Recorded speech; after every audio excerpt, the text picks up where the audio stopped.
Hello everyone, this is Ed Mitchell from 4Player Network, and this is my top 10 games of 2024.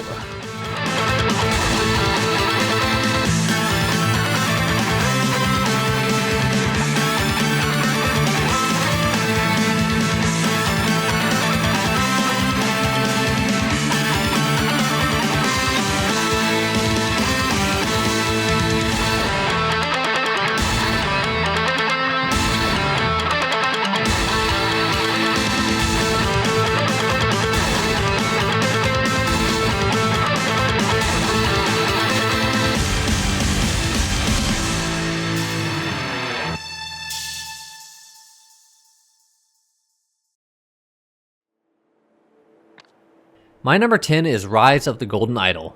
I remember back in 2022 when Case of the Golden Idol came out, and everyone made comparisons to Return of the Obra Dinn.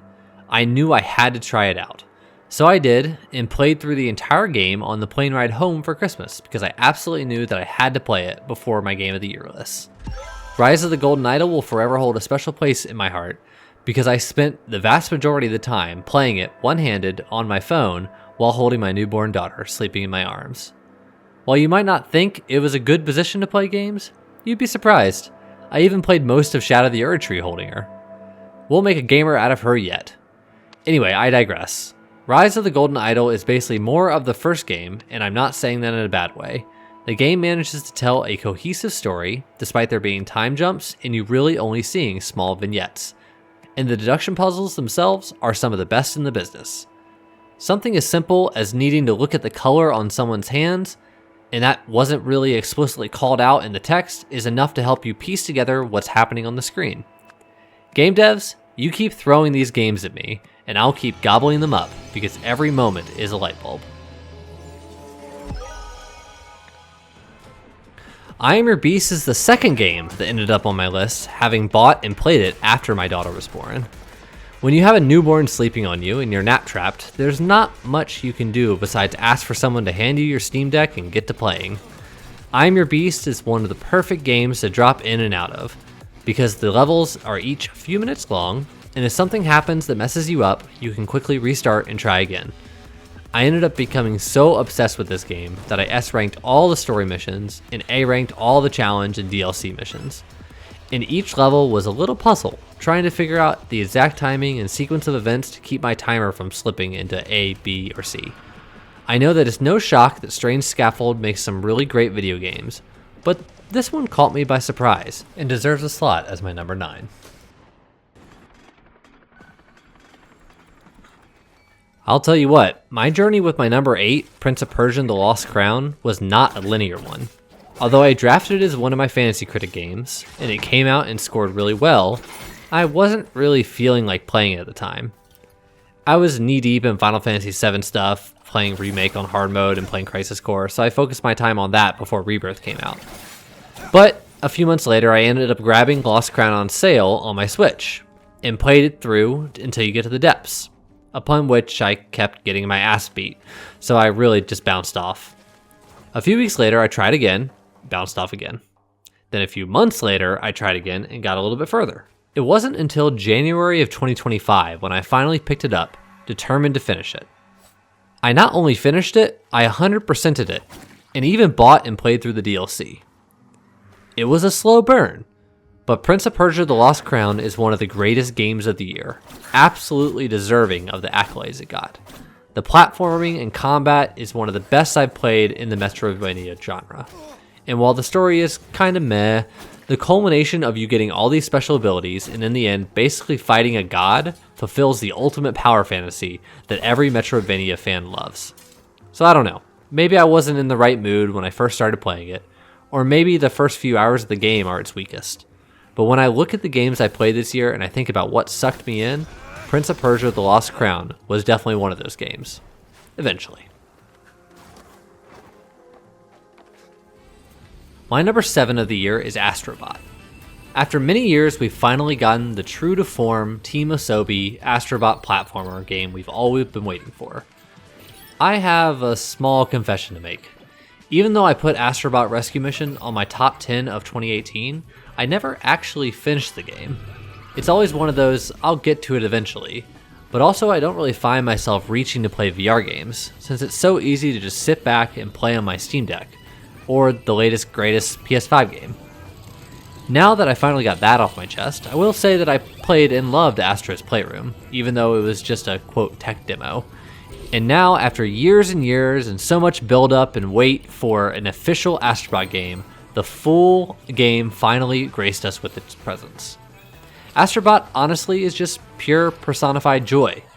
There were so many moments in the game where I was just jumping around with a big grin on my face. The entire game was just fun. Think about it. A non-Mario 3D mascot platformer became one of the highest rated games of the year in 2024 and won Game of the Year at the Game Awards. That's crazy in the era of previous winners like Elden Ring, Baldur's Gate, and The Last of Us. But Team Asobi knew what they were cooking here. Between the boss battles, the secret character levels, and all the various bots that reminded us of PlayStation's past suite of games, which were cool even coming from someone who was a Nintendo and Xbox kid growing up, and doesn't have the same fondness or nostalgia for PlayStation's history. Overall, Astrobot was this year's distilled fun, a game that is universally enjoyed by all types of gamers, and is even one I highly recommend to everyone, regardless of how much of a gamer you are. Mini Shoot Adventures, which apparently is short for Minimalist Shooter Adventures, and that random apostrophe is just there because the name is a contraction apparently, was a game I played pretty much non-stop from the second I booted it up on my Steam Deck. A perfect example of why the original 2D Zelda formula is so powerful. Take that, Echoes of Wisdom. Add in a little twin-stick shooter combat, and the game blew away my expectations, which were already pretty high given it had an 88 on OpenCritic, with 100% of critics recommending the game. But it makes sense. Zooming around the map, shooting enemies while unlocking various abilities that will help you traverse the world and unlock shortcuts, this game is the perfect blend of two subgenres of action-adventure games, and I couldn't have been happier with the 15 or so hours that I played it. If you're a fan of this type of game, and even if you're not a fan of twin-stick shooters, I think this is one you should give a try. I'm glad I did, and it made my number 6 game of the year.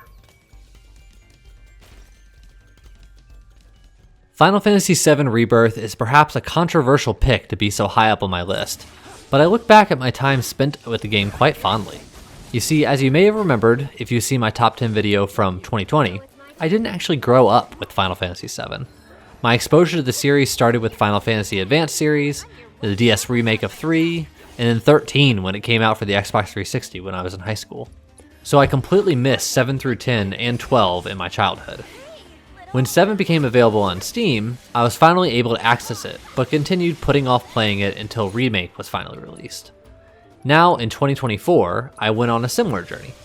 Knowing how much Zach played into this game, I decided to play Crisis Core Remaster, and also replay Remake on hard just to get a refresher. I enjoyed every moment of the quote preparation I did going into Rebirth, even though I was worried that I was going to get burnt out. But don't you worry, I didn't get burnt out at all. I ended up putting over 100 hours into Rebirth and enjoyed every minute of it. Well, maybe not every minute. You see, Remake was a game of its era, having all those narrow passageway loading screens like God of War and Jedi Fallen Order did. And while the technology was certainly better for Rebirth, having these huge, beautiful open areas to explore and less linearity, that doesn't necessarily make it a better game. So Rebirth has many flaws, but it's easy to overlook the flawed open worlds and flawed exploration, while the game is stuffed with endearing character moments, actually rather fun minigames, and story beats, with the exception of the ending, feeling fulfilling while still setting up future moments in the next game. Like Yuffie versus Scarlet, Tifa's doubts about Cloud, and Barrett coming to terms with his role in Corell's downturn. Ultimately, I think Rebirth fails in people's minds because of this classic second entry in a trilogy syndrome. And the ending is such a huge black mark that paints that picture. But I had a lot of fun playing this game. And really, that's all that matters when I'm making my top 10 list for the year. Animal Well, like most other games in my top 10, but especially my top 5, was a game I could not put down after starting it. It's amazing to me that not only did one guy make this, he wrote his own engine, and the game ended up being under 34 megabytes of disk space. And despite this, the game is gorgeous, using pixel art, but also having an incredible physics and lighting engine. Animal Well is an absolute buffet of puzzles, platforming challenges, and item-based progression just like any good Metroidvania. But there's something about its style and vibe that makes it truly unique in an incredibly crowded genre. I had a blast playing through Animal Well, and while I didn't get to any of the quote level 3 puzzles, I can appreciate the time and effort that went into making all of them. In fact, I was reading the Wikipedia page, and I found out that apparently Billy Basso, the developer, architected the game to be explicitly obtuse to prevent data miners from discovering all the puzzles, and it was a resounding success. I really look forward to whatever he works on next. Animal Well was an incredible journey and well deserving of my number 4 slot. My third favorite game of the year was Elden Ring: Shadow of the Erdtree. It may surprise you to see an expansion to a 2022 game so high on my top 10 games of 2024. But I'm choosing to consider Shadow of the Erdtree more of a standalone expansion, similar to Spider-Man Miles Morales or Uncharted: The Lost Legacy. Because not only is the DLC itself 40 plus hours long, it has an entirely new world to explore. And explore it I did. I love Elden Ring, and I was so glad we were given the opportunity to revisit the world. This was also the year that I finally played through the rest of the Dark Souls series, with me playing 2 and 3. I'm proud to say that I finally completed every From Software Souls-like, and I can say that each game has its strengths and weaknesses, and Erdtree is no exception. Erdtree is best when you're running around exploring and you come across a passage to an area that you realize is under areas that you've already explored. You see, while Elden Ring proper gave FromSoft the chance to explore their open world building skills, it's Erdtree that ultimately combines some of the best aspects of Dark Souls into the open world gameplay, with discoveries around every corner that aren't obvious from just reading the world map.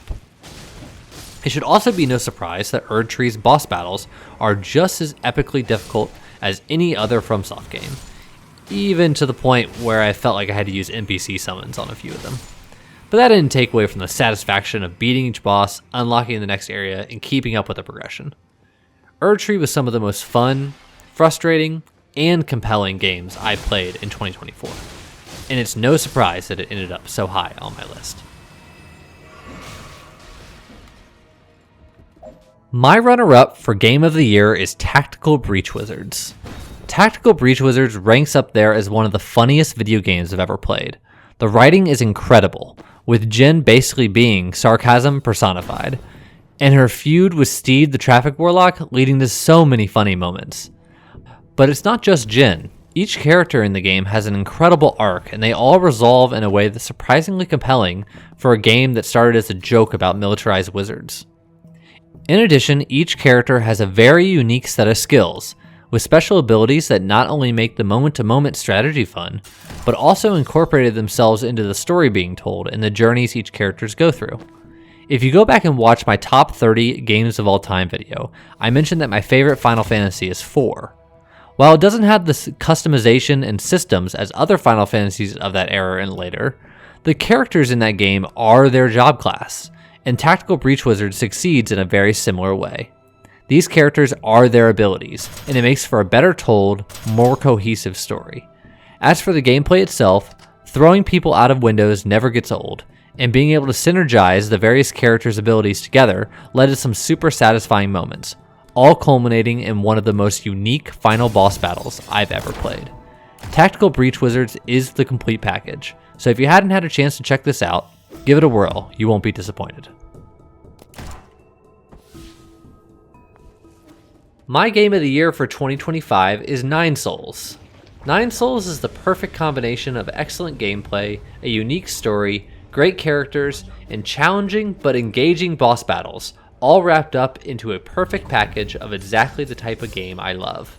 All that being said, Nine Souls was another bit of a slow burn for me, because I didn't get what I was supposed to do with the combat. The first boss took me way too long because I kept dodging, and then I didn't fully understand the loop of the parry and then use spells to do more damage. But man oh man, once I realized that was the type of game, I could not get enough of it. The game was hard, but fair, and definitely not the game you casually play through. Each encounter required a lot of concentration, from the bosses to actually also the individual enemies. And it's not just the gameplay loop that was satisfying. It was so endearing to watch Yi teach Shanchuan about the Solarian culture with each gift item that you discovered and gave to him. It created this interesting dichotomy between Yi's attitude and behavior to the souls, who he despised, and how caring and with respect he treated his friends. At the end of the day, Nine Souls delivered on a very intriguing narrative, unique world building, and an extremely satisfying Sekiro-like combat system that once it clicked, kept me coming back for more. Nine Souls was the complete package that I was looking for in 2025, and because of that, it ended up being my favorite game of the year.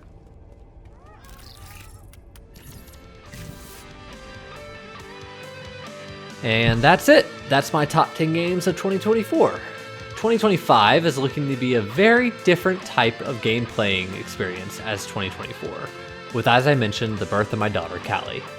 But either way, I look forward to another year of video games, another year of Fantasy Critic, and another year of 4Player. Catch you later.